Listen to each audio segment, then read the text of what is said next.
Hi everyone, my name's Alice and I'm from Zero Waste Cartel, and welcome back to our channel where we film videos all about living a sustainable lifestyle.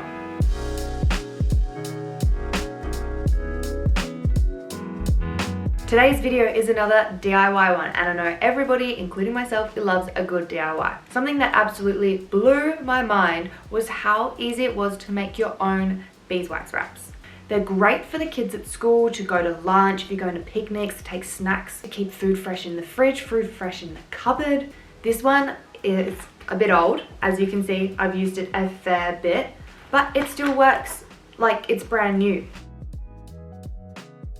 So you'll need 100% cotton, which is the best fabric you can use. And you can choose whatever pattern you want. Unicorns, dinosaurs, rainbows, race cars, buttercups and daisies. The better the fabric, the better your wax wrap and the longer it will last. This is because the wax needs to set and stay in the fabric. If you have a loose, low quality cotton, the wax will tend to leave and you'll get it more on your hands and it won't keep its structure.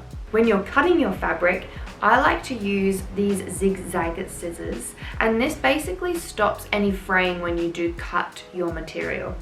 Now for the wax, you can use beeswax, or there are heaps of vegan waxes as well, and I'll leave a list of all the vegan waxes that work well in the description. The best form I have found for wax when you want to make wax wraps is actually pellets, but if you can only get lumps of wax, for lack of a better word, you can grate this and it works just as well. It's just an extra step, that's all. You can only use wax if you like, but I have found that I like to add a little bit of coconut oil because this tends to soften the wrap. It's just easier to mold around the object you're trying to cover.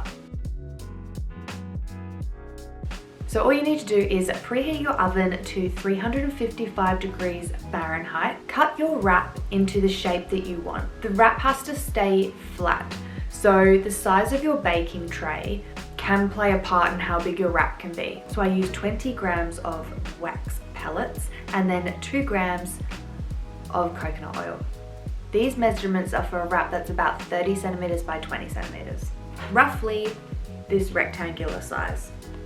Tip, because I have done this many a time, when you are trying to put the coconut oil over your wrap, melt the coconut oil first. All I do is sprinkle the pellets over the wrap. Then I spread the coconut oil as evenly as possible. Now coconut oil can set really quickly, and basically you want everything to mix together. You only need to put your wrap in the oven for 3 minutes.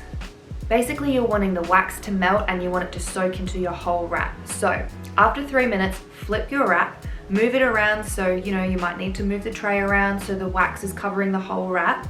Pop it back in for a minute and then bring it out again and check. The key to letting it dry is to pick it up by the corners and hold it like so.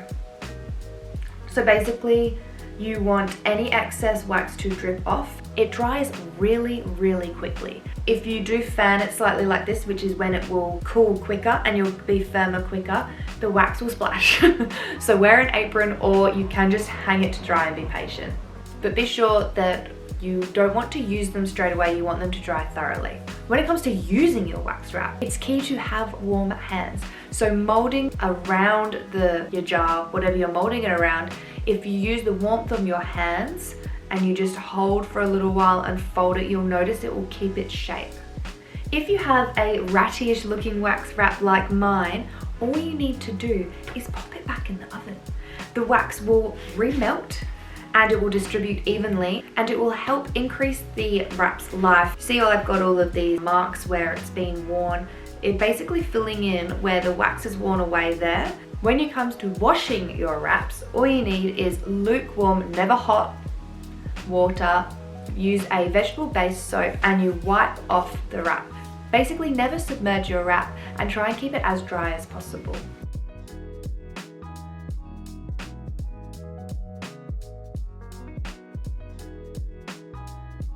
We actually do have some handmade beeswax wraps that are made in Bali available on our website. Even though these wax wraps are easy, they can be messy and they're not for everyone to make. So if you want your own handmade wax wraps, please click the link below to our website.